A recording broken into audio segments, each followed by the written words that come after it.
con otras. Estábamos comentando ahorita con Ariel y demás que hay tanto frío en Buenos Aires y yo vivo en Medellín y estoy con suéter hoy porque todos estos días ha llovido tanto, tanto que está haciendo frío. Me imagino que en sus casas estarán en las mismas quienes están en Uruguay y en Argentina y el Cono Sur, y yo no sé por estos lados cómo está, pero la idea es que podamos darnos un poquito de calor con esta conversación maravillosa que vamos a tener. Bienvenida, Jeru. Bienvenido, Ariel. Gracias por estar aquí. Jeru Aparicio representa a la red de Men Engage en Uruguay y Ariel representa la red de Men Engage en Argentina. Yo no los voy a presentar a ellos, es darle la sorpresa. Ellos mandaron muy juiciosos sus semblantes y eso. Qué mejor que uno se presente. Y le voy a pedir a Jeru que se presente como tú quieras, lo que tú quieras decir de ti. Y Ariel también lo que tú quieras decir de ti. Bienvenidos y bienvenidas. El Facebook de Mela y el YouTube de Mela están en transmisión directa. Entonces, qué bueno tenerles. Dale, Jeru, adelante y bienvenida de nuevo. Bueno, pues muchas gracias, Hernando. Para mí es de verdad un día icónico y me siento muy feliz de estar aquí compartiendo con ustedes en familia, en casa. Y me presento, soy Geru Aparicio Aviña, soy psicóloga clínica con un magíster en victimología y otro magíster en derechos humanos, doctorante también en psicología, soy feminista, defensora de derechos humanos.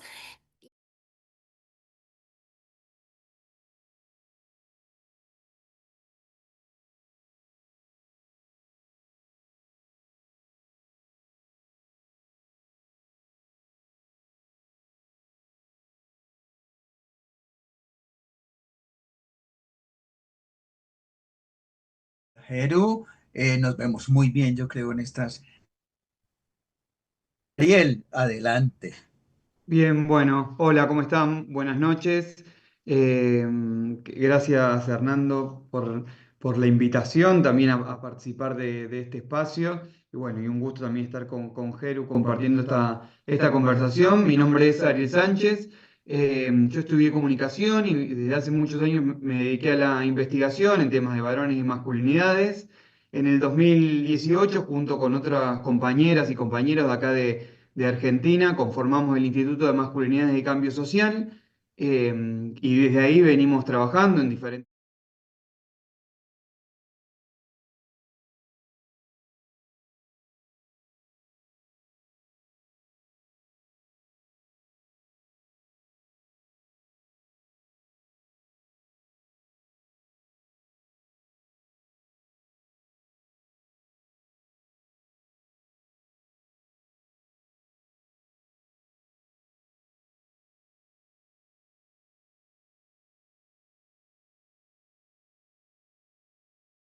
Gracias, querido Ariel. Bueno, dos personas con trayectoria, con conocimiento del tema, que han estado en sus países haciendo un trabajo muy, muy importante. Yo quiero darle muchas gracias al equipo de Sistac Bolivia por estas transmisiones, a Jimmy, pues que nos han acompañado y como coordinación estamos dándonos este reto de contar quiénes somos en América Latina y qué se hace en América Latina desde el trabajo con hombres y con niños en pro de ojalá la erradicación de la violencia contra las mujeres y las niñas, contra nosotros mismos y contra otros hombres y que haya una transformación social de verdad. Quiero preguntarles, esto es una conversación, vamos a conversar, nos podemos interrumpir, no tenemos, digamos, como la regla de que tiene, no, vamos a hacer una conversación rica para la gente que está viéndonos y compartiendo.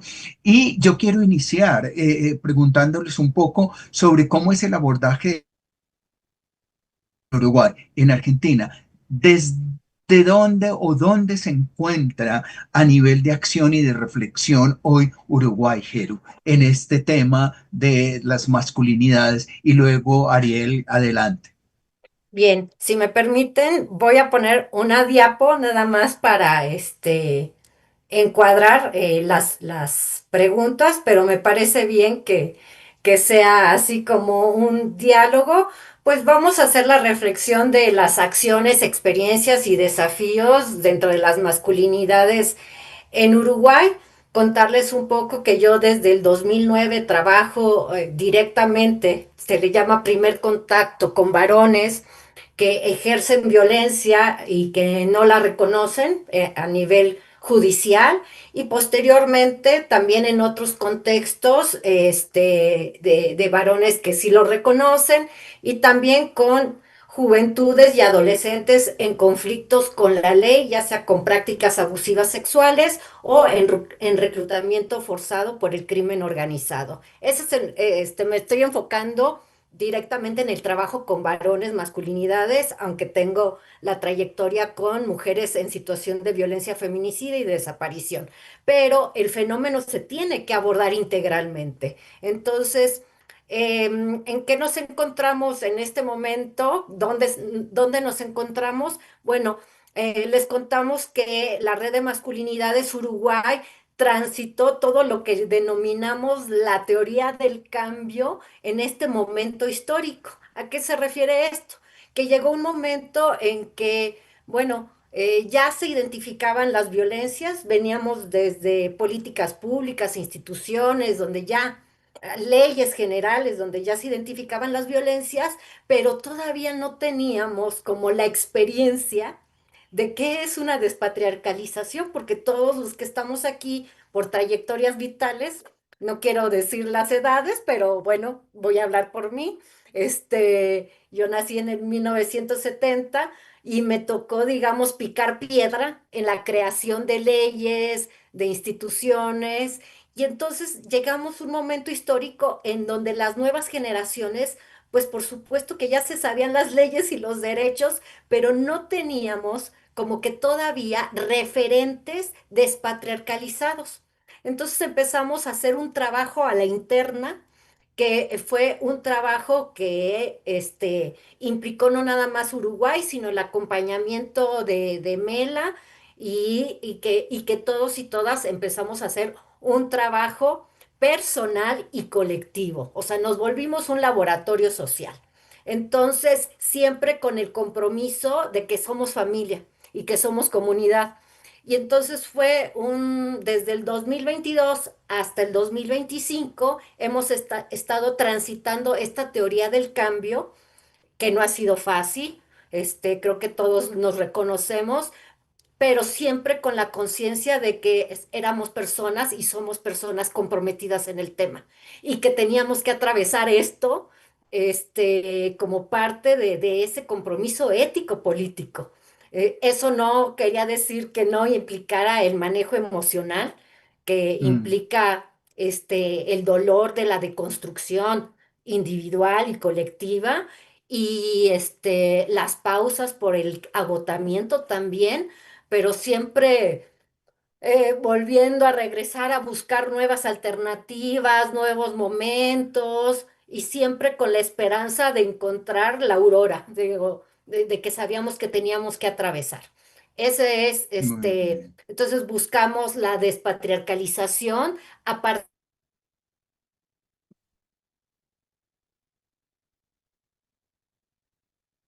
Se me perdió Jero, creo. ¿Ustedes les pasó lo mismo, Sí, Ariel? ahí está, ahora Ya, se ya, mueve. Jero, Sí, ahí volviste. ya volví. Ese, ¿En, ¿En qué me quedé? en que estaban buscando la despatriarcalización, pero creo que Sí, es muy bien hasta donde llegaste, Jero, bien, porque estás hablando de nosotros, y a mí me gusta mucho eso, de uno como individuo y de uno como colectivo, y como un sí, colectivo político, y es muy sí, importante, yo creo que no, cuando todos y todas tenemos estos aprendizajes, no nos arrepentimos, duelen, cuestan, a veces pensamos que es injusto, a veces, pero lo importante de este trabajo es que estamos trabajando con seres humanos para deconstruir eso que llevamos en la piel, en la sangre, casi pegado, que es el patriarcado en todos y en todas. Gracias, Jeru. Yo creo que es una invitación muy importante que nos haces y qué bueno que estamos a ese nivel. No solo ha sido para la red de Uruguay, sino para todo Mela. De verdad, así este es. proceso que no ha sido tan fácil. Ariel, adelante. ¿En dónde están ustedes? Bien, yo creo que, digo, para responderlo, es difícil responderlo en este contexto, ¿no? Pero sobre todo por el contexto político que estamos viviendo acá en Argentina, con el gobierno nacional tan anti las agendas, digamos, vinculadas a las políticas de género, políticas de inclusión y políticas feministas. Pero previo a eso, veníamos como, yo creo, de un avance y una multiplicación en los espacios que trabajaban masculinidades y con varones, no solo en el ámbito de la investigación, en el ámbito académico, sino organizaciones sociales que se iban conformando, colectivos algunos de varones y otros, como es el caso del Instituto de Masculinidades, que en realidad trabajamos sobre la temática y no es que somos necesariamente un colectivo de varones que se junta a reflexionar, sino que pensamos en diferentes áreas, pero también venimos de años con una creciente demanda y una presencia en la agenda pública del tema de varones y masculinidad y sobre todo el abordaje con varones desde las perspectivas de género que quizás previo, digamos, en otros momentos no estaba. Es decir, sobre todo a partir del 2015, que es con ese primer Ni Una Menos acá en la Argentina, empieza a crecer no solo la agenda de género en general, y la demanda de políticas públicas vinculadas a género, sino el tema de masculinidades, que quizás antes era bastante marginal o no tenía como presencia en ciertos espacios. Y creció mucho durante esos años. Y sobre todo creció en grupos de investigación, en organizaciones de varones, pero también en algo que para Argentina fue bastante novedoso, que era en la presencia de políticas públicas, sobre todo a partir de 2019, con la creación de los ministerios en diferentes lugares, no a nivel nacional, pero también en diferentes provincias, la necesidad de pensar estrategias públicas para trabajar con los varones desde las miradas de género, desde estrategias feministas para el trabajo con varones, tanto en el abordaje con varones que han sido denunciados por violencia, por razones de género, que eso quizás ya existía, pero en espacios más fragmentarios, en algunas redes, sobre todo de asociaciones civiles, empezó a formar parte de la agenda de política pública y también algo que empezó a crecer fue empezar a pensar otras dimensiones vinculadas a la masculinidad y el trabajo con varones que no era necesario necesariamente el abordaje en violencia por razones de género, aunque también creció en esos términos. Yo creo que, digo, te decía que era difícil porque ese contexto se vio un poco trastocado por la presencia de un gobierno nacional que está muy en contra, claramente, de las políticas de ampliación de derechos, de las políticas de género. Cerró, de hecho, el ministerio a nivel nacional y ataca constantemente. Las narrativas son de odio y antipolíticas feministas.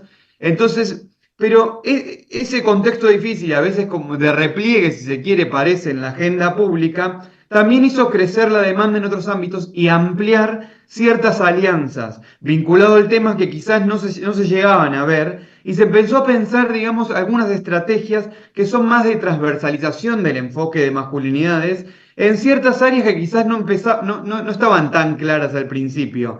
Entonces, esa agenda inicial fue más vinculada a violencia. Hoy quizás se empiezan a pensar el enfoque de masculinidad en políticas de salud, en política educativa, para pensar un montón de conflictividades donde los varones transitan espacios educativos, relación con, inclusive con el conflicto penal, la ausencia, digamos, que tenían dentro del sistema de salud y se empiezan a pensar otras dinámicas, sobre todo para enfrentar también, y esto más en clave política, las narrativas más vinculadas a los capitalismos financieros, más individualistas, que alojan un poco esas demandas de los varones. Bueno, para enfrentar eso de estrategias feministas, está empezando a crecer la idea de pensar a los varones en clave de género también, y no solamente cuando ejercen violencia. Y yo creo que eso es bueno y cada vez más se está dando una discusión política que quizás estaba centrado más en cuestiones o más teóricas o conceptuales o de revisión o de sensibilización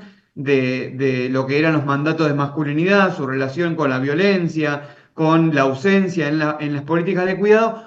Hoy esa pregunta adquiere una dimensión política cada vez más fuerte y yo creo que está creciendo eso y sobre todo creciendo en articulaciones con otros espacios que, no sé, con luchas feministas que quizás no había tanta articulación, hoy se profundizan cada vez más, pero también con otras demandas y otras discusiones frente a las narrativas antiderechos que quizás no se pensaban, digamos, esas alianzas y hoy creo que están Mm, más abiertas frente a ese repliegue que vemos capaz que en las políticas nacionales.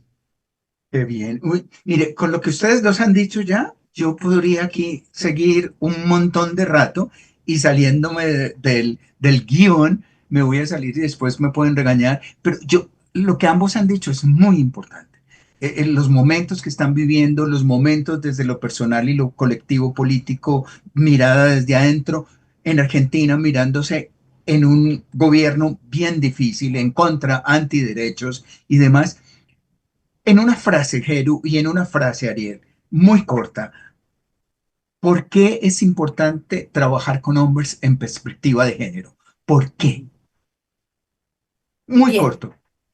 bien, porque realmente hemos crecido desde la ontología política de la dominación, desde las masculinidades. ¿Qué quiere decir? Lo dijiste claramente. Lo tenemos en el tuétano de los huesos. No tenemos otras referencias. Y eso aplica para todas las personas. O sea, entonces, trabajar desde el enfoque de género y el enfoque feminista implica hacer la experiencia dolorosa de la deconstrucción. Y digo lo dolorosa porque es un área de confort, Muy doloroso. es una subjetividad, es una identidad. Y de repente empezar a transformarte, o sea, te cuestionas quién eres, lo que has aprendido, cuestionas a tus figuras de crianza. Entonces, implica una fortaleza psíquica y emocional que no cualquiera Perfecto. puede sostener como lo hemos sostenido nosotros. Por eso Sí. reconozco el día, de verdad. El trabajo y lo que se ha hecho, de verdad que sí. Ariel, y Ariel, después de eso, continúa, por favor, contándonos cómo están organizados ustedes y luego, Geru, cómo están Bien. organizados, Después cuáles son las de esta pregunta, actividades y bien. demás. Bien, yo creo que en una frase, digo, vamos a ver si me sale en una frase, Hernando.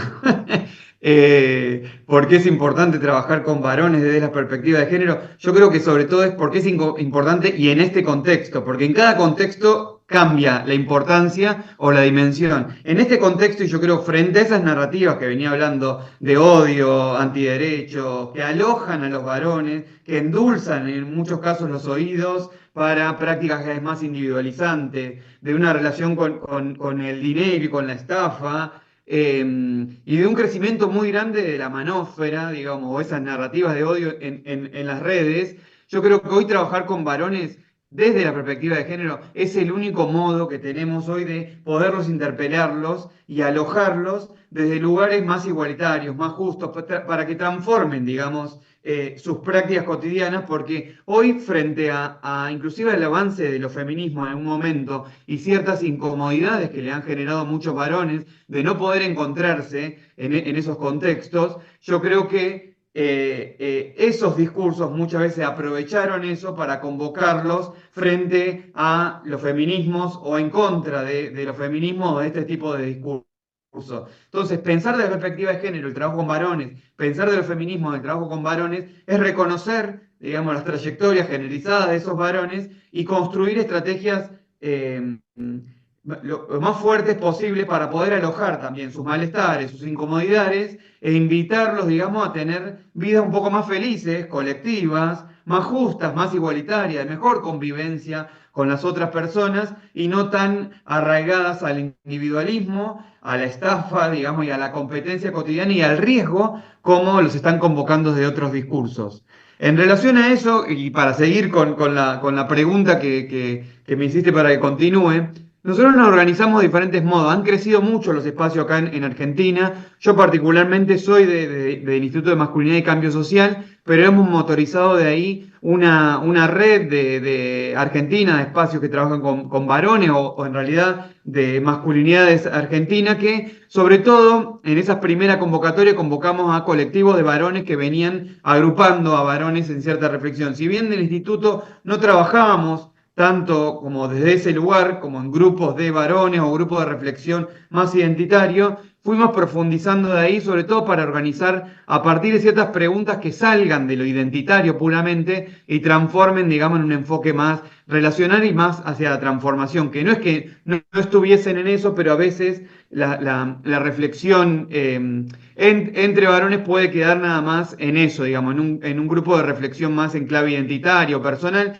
Está muy bien, sirve para incomodarse, como contaba recién Geru, pero a veces no permite trascender a un espacio más de transformación y abrazar en algún punto y a sentirse alojado por los feminismos y por las luchas por la erradicación de la violencia de género. Así que estamos un poco en eso, en esa conformación, esa profundización de la red, porque quizás antes no existía tanto el trabajo en red, articulando en eso, pero también empezando a articular y profundizando más la relación con los movimientos feministas y de diversidad sexual, que muchos de los que formamos y muchas de los que formamos parte del instituto, ya esas son nuestras trayectorias, venimos del movimiento feminista, de diversidad sexual, no es que aparecimos simplemente en la reflexión con varones o sobre masculinidades, entonces aportando más a esas articulaciones que yo creo que se están creando cada vez más alianzas frente a estos discursos que está viendo también más relación, ¿no? En ciertas luchas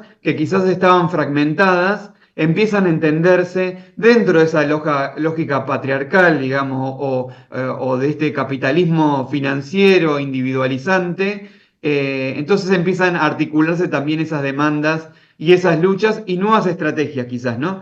Y consideramos que eso puede convocar también más a los varones que a veces se sienten medios ajenos al feminismo, o bastante ajenos a los feminismos, a sentirse interpelados y comprender que es desde ahí que pueden pensar, digamos, otras trayectorias de vida más igualitarias y más justas, así que estamos un poco en esos modos de organización y profundizando el trabajo en red y articulando con otras organizaciones que creemos que es lo importante para, sobre todo, generar más territorialidad en un país tan grande como extenso, digamos, como es Argentina, ¿no? Que es difícil abarcarlo desde un lugar puntual, sino que es en esa interseccionalidad y en esa articulación con otras organizaciones. Eso es súper importante, el tema del trabajo con otras redes y demás. Por eso es como saber, Jeru, cómo está organizado Uruguay, quiénes son, quiénes van a estas reuniones y la gente pensará son locos que están haciendo pensando en los hombres, etcétera. Bueno, cuéntanos. Sí, bueno, mira, nosotros trabajamos con muchas instancias, tanto públicas como privadas, como con sindicatos, que la ventaja de que Uruguay es un país pequeño, somos 3,5 millones, en Montevideo 1,5 millones, y Uruguay es un país, digamos, progresista en la igualdad y en los derechos humanos de las personas. Entonces, tenemos muy buena convocatoria, nos buscan, pero sobre todo nos buscan por dos aspectos básicos, por la ética política en compromiso, o sea, de ser siendo, o sea, aplicar en la práctica, en la vivencia, lo que es el discurso y la narrativa,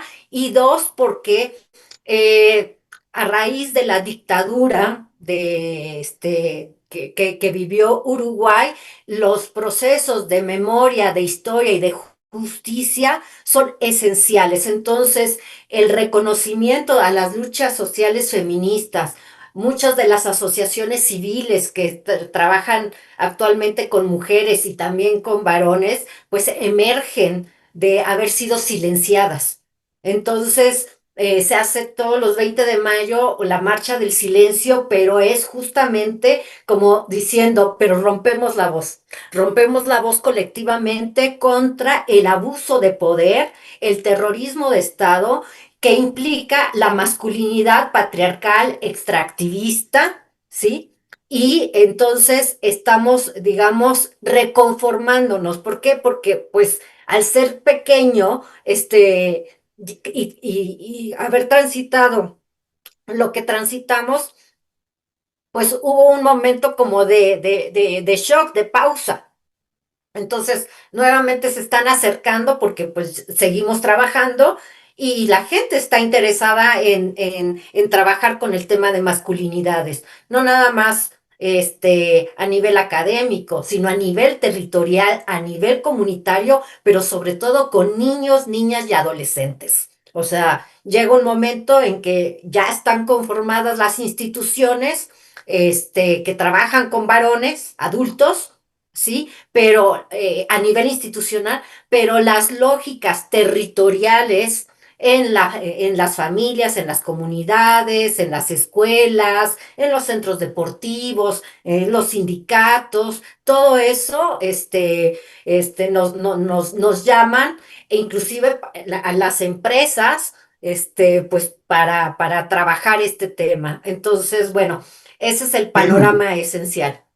acabas de mencionar algo súper importante que a mí estos días me ronda y me ronda y me ronda, y lo dijo también Ariel de otra forma. Pero rápidamente, ¿qué es eso de la importancia hoy de los niños y de los adolescentes para trabajar? Y Ariel mencionó la manosfera, que me gustó Claro, como Marcela, nuestra colega de México, lo dijo, la machosfera en la sí. Asamblea de Men Engage Global. Ujú. En una forma sencilla, cuéntanos un poco cómo están llegando estos chicos a este ambiente de Internet que está haciendo tanto daño. Y no olviden de mencionar un poco algo de las actividades que tienen en sus redes.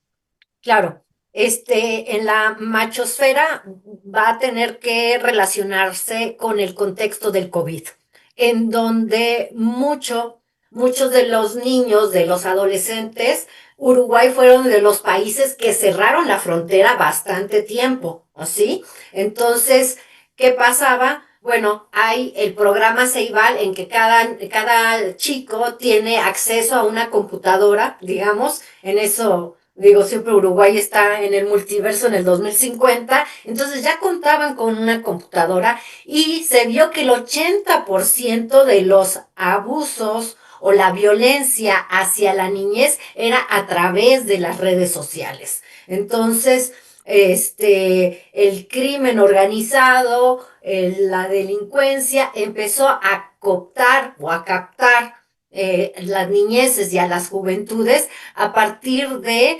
modelos estereotípicos de identidades. Entonces, el trabajar con niños, jóvenes, con niñeces, sobre cómo se construye la subjetividad, sobre los derechos sexuales y la educación sexual integral, y sobre la violencia digital, implica también que hagamos equipos intergeneracionales, Hernando. Sí, porque bueno, o sea, Claro, había momentos en que yo conversaba con jovencitos y yo decía, no, es que ya necesitamos formar equipos intergeneracionales para que totalmente. Es que nos aprendan. estamos como perdidos a veces Ajá. a mí me ha pasado igual, estamos como de qué están hablando estos chicos y dónde están ubicados en este momento en el mundo. Así es. Ujú. Entonces, ¿y qué estamos? Bueno, la red ahorita está trabajando directamente dentro de las instituciones públicas, por ejemplo, yo estoy dentro del Ministerio del Interior con un programa especializado. El compañero Fernando está dentro de la Intendencia de Montevideo, la compañera Judith está dentro de los sindicatos y otros compañeros y compañeras que se están acercando nuevamente al ver que seguimos trabajando, ¿no? Que seguimos trabajando y que ya, como que ya pasó el tsunami Hay que seguir y y que hay hay que que seguir. seguir. Exacto. Exacto, no podemos parar.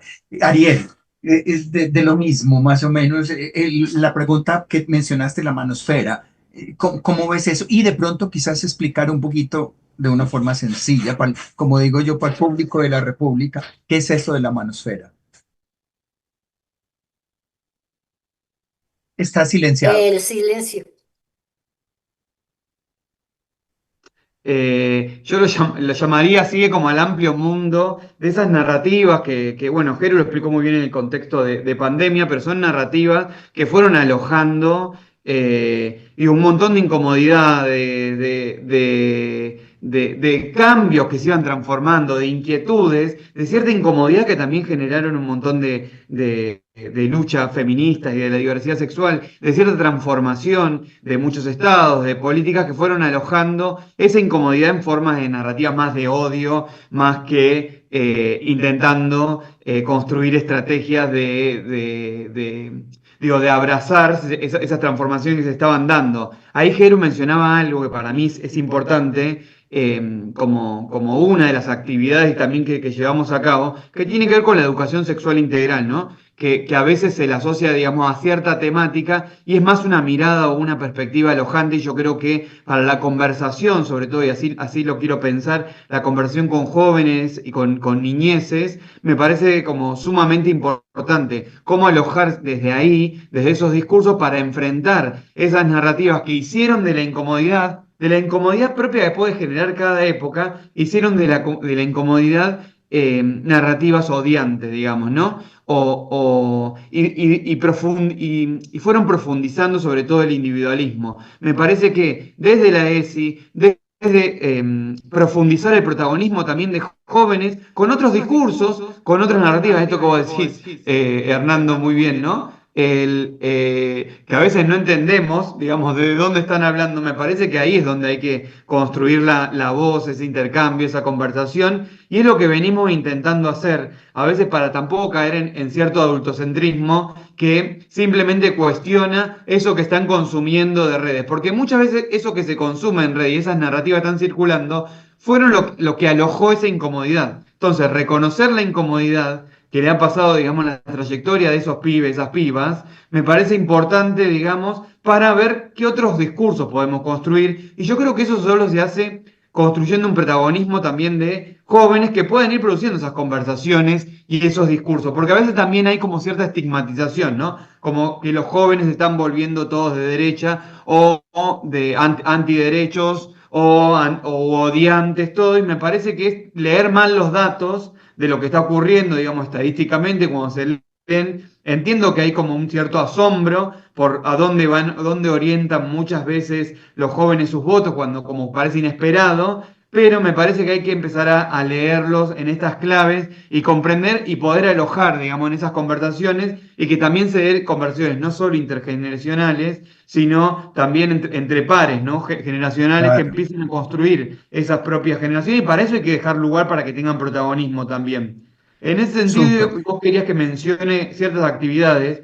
Nosotros en realidad, digo, venimos con una preocupación muy fuerte sobre este tema, sobre la articulación y darle protagonismo a los jóvenes, también sobre la relación con ciertos discursos más de la especulación, de la estafa, o sea, cierta relación con el dinero que nos preocupa y que me parece que a veces parece como que está como anteponiéndose a los discursos más desde la educación sexual integral, pero también venimos como con una preocupación, lo venimos llevando a cabo, que es en ir produciendo cada vez más evidencia sobre eso que provoca esa manósfera, digamos, en nuestra región, digamos, ¿no? Cómo esas narrativas, y me parece que no tenemos todavía evidencias del todo claras, y me parece que hay que producirla, como en tanto productores de conocimiento, es ver de qué modo vamos a ir a buscar esos datos, qué le está pasando, por qué se asocian, digamos, a esas narrativas, por qué siguen a ciertos, digo, ciertos influencers y no a otros,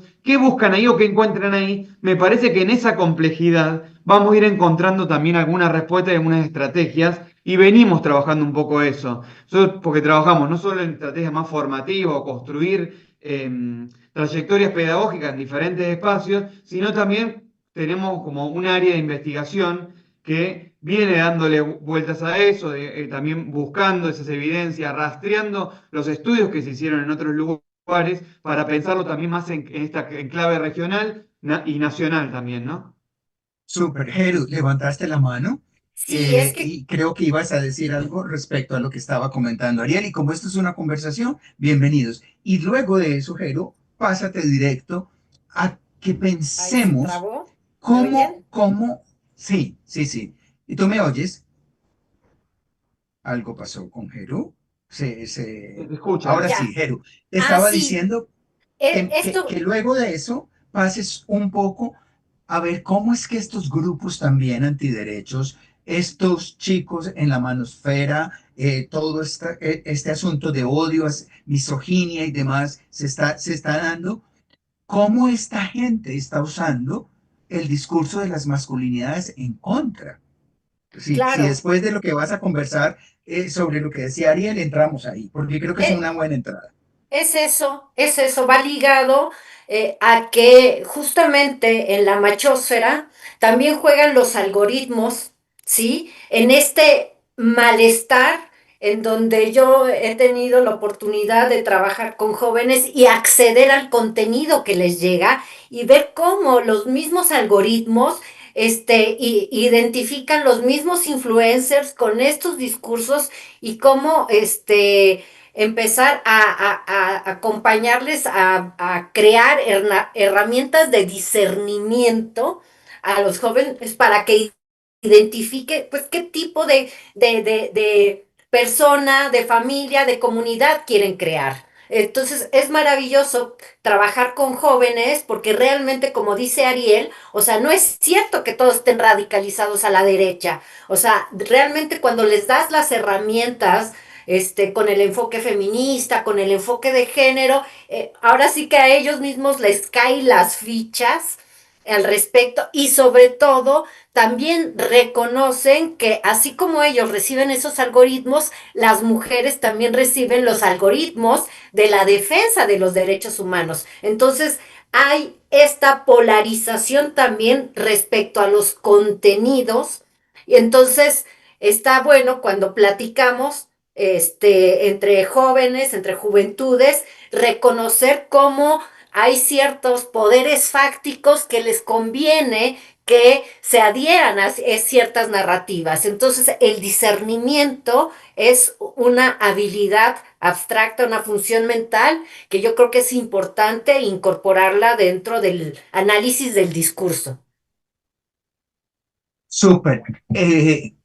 Yo creo, ay, es que me surgen tantas cosas y tantas preguntas que quisiera que fuéramos 3 horas aquí conversando y que la gente pudiera ver. Pero lo otro, para los dos, ¿cómo creen ustedes que se está usando desde la mirada de las personas antiderechos el tema de masculinidades? Porque es que entonces, por ejemplo, es que hay violencia sí, pero contra los hombres también, ¿no? Sí. Y es que los hombres vamos más a la guerra. ¿Cómo lo ves, Jero?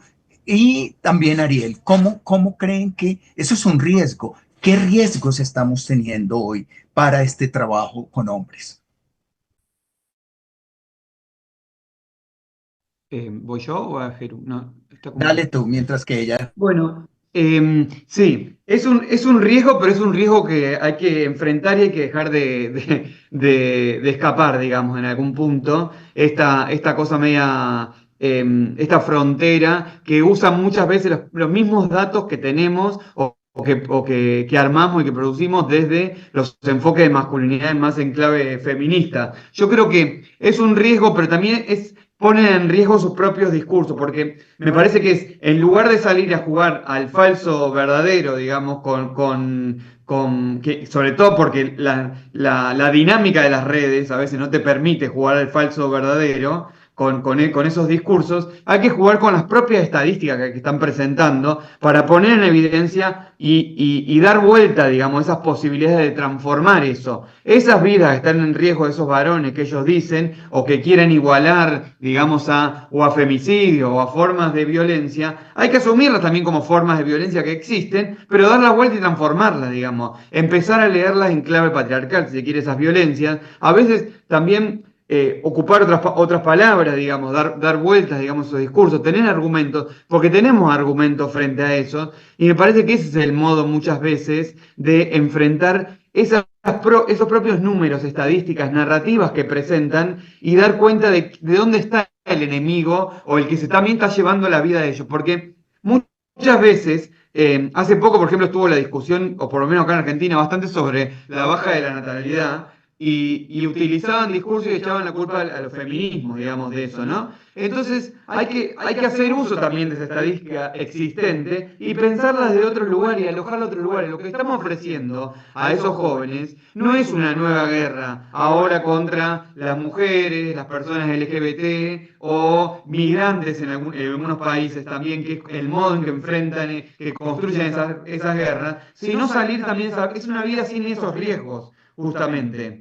Porque el discurso ese lo que les propone es, frente al riesgo existente que existe en la vida cotidiana, lo que te propongo es enfrentar la guerra contra los que dicen, contra otros, digamos, ¿no? Y es más un llamado, llamarnos, digamos, a quienes estamos siendo vulnerados en diferentes dimensiones en esta vida, digamos, y alojar y construir esas alianzas por una vida más de cuidado, más igualitario, más justa y no tan vinculada al riesgo. Pero para mí hay que enfrentar esas discusiones y no dejarlas pasar, no por miedo a que sea entendido o que usemos los mismos números, nos retiremos de esa discusión, porque cuando nos retiramos, ellos producen todo el tiempo y leen muy bien la época muchas veces, mucho más que nosotros que damos muchas más vueltas a veces para construir, por ejemplo, la narrativa en medios de comunicación, en redes sociales, que a veces damos muchas vueltas buscando la palabra correcta, ser políticamente correcto y a veces lo que estamos buscando es interpelar en esos casos y convocarlos para que después puedan escuchar otros argumentos y puedan construir otras trayectorias de vida. Exacto. Mira, quiero mencionar algo de lo que han dicho y es, ser diferentes no nos hace enemigos. La diferencia no tiene por qué hacernos enemigos, tiene que acercarnos y construir. Cuando decimos de el trabajo conjunto entre hombres y mujeres, por ejemplo, y tenemos que hacerlo, los feminismos, los que trabajan con hombres y masculinidades, no podemos ser enemigos. Nos ganan los otros porque se organizan mejor, porque tienen mejores estrategias, porque no sé qué. Y como dice Ariel, nos quedamos muchas veces pensando demasiado. A mí me preocupa que le damos muchas vueltas a muchas cosas que no debería ser así. Jeru, adelante. Y tengo unas cositas que han dicho en las redes y les quiero contar. Bueno, yo, que se me escucha, además de lo que dice Ariel de las estadísticas, que son básicas, es volver a recordar las luchas históricas del feminismo. ¿Por qué? Porque generalmente ven la fotografía de este momento histórico. Entonces, cuando hablan de las marchas, de la diversidad, de las marchas del 8 de marzo, que si se los discrimina, siempre digo, bueno, o sea, ¿quién está saliendo a manifestarse por el derecho al voto? Digo, nadie, ¿verdad? Porque ya los derechos son progresivos. En este momento histórico estamos encarnando las mujeres el derecho a una vida libre de violencia. Entonces, ¿qué implica eso? Romper el silencio colectivo. Pero, ¿por qué? Porque transgeneracionalmente, o sea, las mujeres, antes no había políticas, no había leyes, entonces ahora hay herramientas y honrando a las ancestras, o sea, hacemos nuestros derechos exigibles y justiciables. Y eso obviamente causa incomodidad. Eso no nos gusta a nadie, ¿verdad? Y causar incomodidad, como lo ha dicho Ariel, es muy importante muchas veces y necesitamos hacerlo y necesitamos aprender y que esa causa de incomodidad no nos separe, no nos dé vida, sino que más bien podamos tender puentes y podamos en esos diálogos duros y difíciles poder seguir y continuar. Les voy a leer un poquito lo que me están diciendo aquí de las redes. Dice en el chat, hay una pregunta. Dice, ¿es lo mismo el trabajo en género con hombres que el llamado trabajo en masculinidades? ¿Quién quiere decirnos algo de eso? Vuelvo y repito, ¿es lo mismo el trabajo en género con hombres que el llamado trabajo en masculinidades? Bueno, a ver, yo digo primero, para mí, es un oxímoron. O sea, a qué me refiero? Que el trabajo con los masculinidades deviene de los estudios de género, que devienen de los estudios feministas. Entonces, yo creo que es una trayectoria epistémica.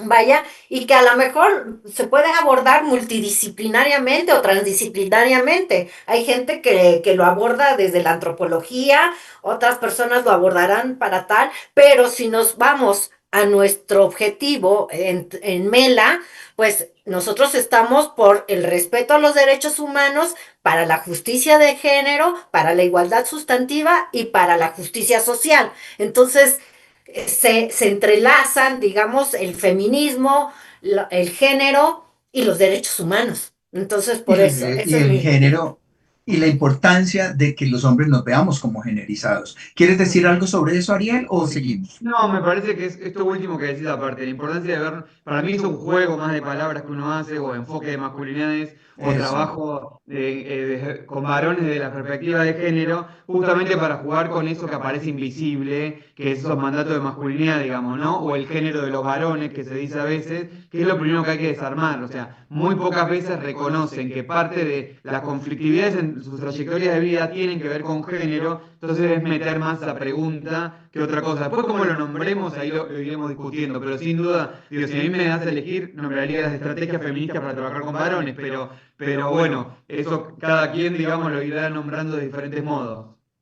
Perfecto, muy bien.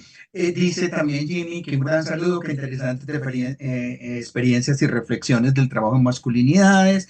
Larry José Madrigal de El Salvador dice que saludos y que le parece muy necesario y pertinente y urgente el revelar esas ideas surgidas en la praxis comprometida en los propios cuerpos y subjetividades. Fernando manda saludos también para Jeru y para Ariel también. Y yo creo que es muy importante que miremos en nuestros cuerpos y en nuestras subjetividades eso que implica, como lo dice Larry, y desde ahí. Vamos a ir cerrando, lastimosamente por los tiempos, pero quisiera preguntarles en Uruguay, Jeru, en Argentina, Ariel, ¿cuáles son los desafíos hoy para este trabajo?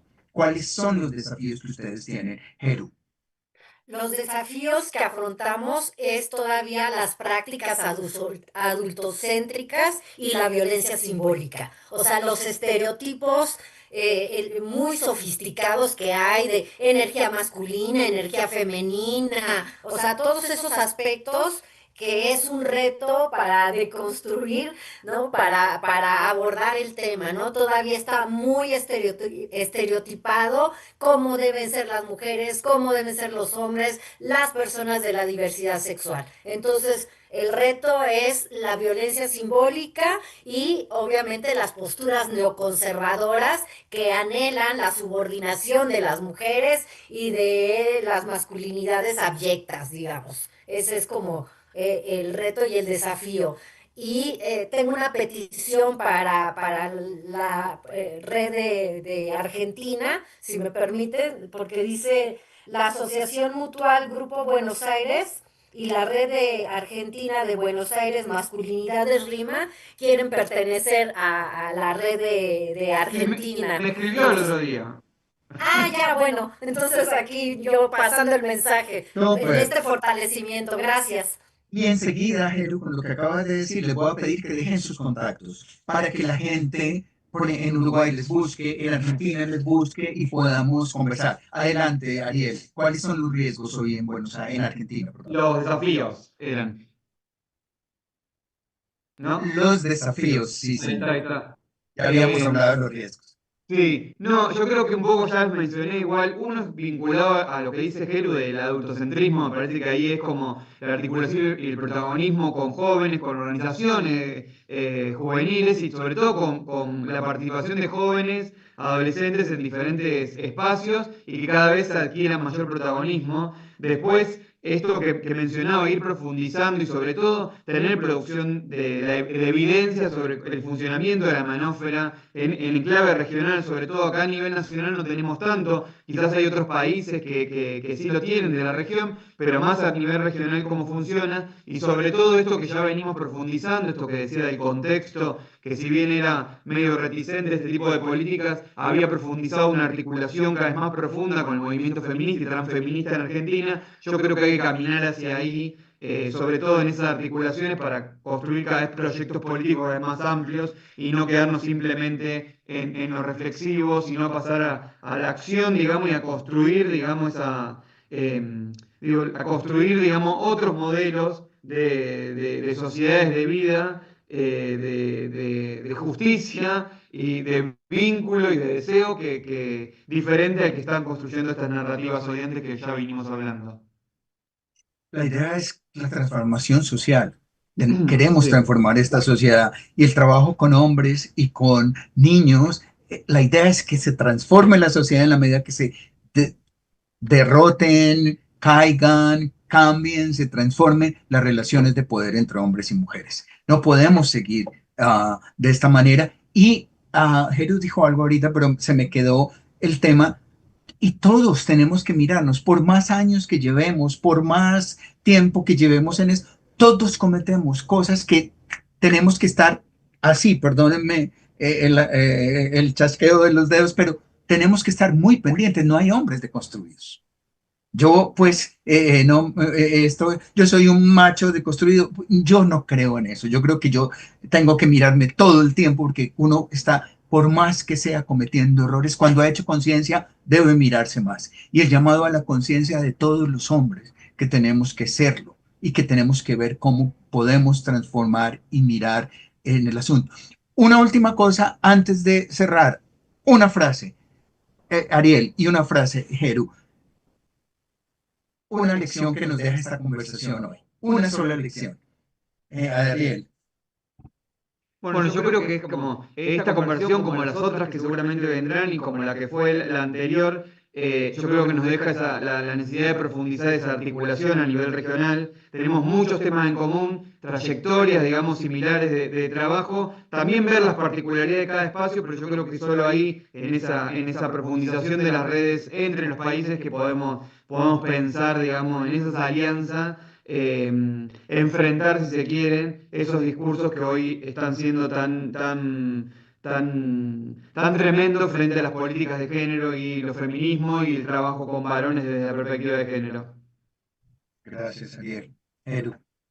Pues para mí la ética política en compromiso a la memoria histórica. O sea, más allá de los malestares que pueda haber por la deconstrucción, recordar realmente que los derechos humanos de las mujeres implica un beneficio y un cuidado para toda la humanidad y para toda la biodiversidad. Entonces, si quieren atávicamente, somos, digamos, las mujeres y el feminismo, las fuentes de donde han emergido, donde emergen todos estos estudios. Entonces, ser congruencia, y la revisión personal y colectiva constante. Gracias, Gracias. Jeru. Gracias, Ariel. Maravillosa conversación. Yo estoy muy feliz. Creo en el perdón, creo en las nuevas opciones, creo en el nuevos caminos, creo en miradas que podemos hacer desde nosotros, para nosotros y nosotras mismas y para la sociedad que se transforme. Este jueves está el próximo webinario, dicen en algunos lugares, con Bolivia y con México y van a conversar con mi colega querido y mi amigo Jimmy Tellería, que es el otro coordinador de Men Engage América Latina en este momento. Entonces vamos a estar ahí y Jimmy va a estar conversando con Bolivia y con México. Y por favor no olviden dejar sus contactos de sus redes en la página, aquí en el chat, para que la gente los tenga en cuenta y se puedan hacer uh, contacto con ustedes, así como estaba diciendo la red en Argentina. Desde Colombia, lo último dice, bien importante el reto de dialogar con personas jóvenes para abrir puerta al diálogo con grupos de hombres que vienen con ideas más conservadoras. Muy bien, muchísimas gracias, un abrazo enorme. Jeru, gracias, gracias Ariel, un placer estar con Muchas ustedes. gracias. Nos vemos Vamos el jueves. el jueves en el próximo webinario que tendremos. Se cuidan, ahí está Jeru escribiendo los datos en el chat y por favor, un abrazo. Gracias. Saludos a todas y Gracias. todos y Nos todes. vemos. Chao, chao. Felicidades.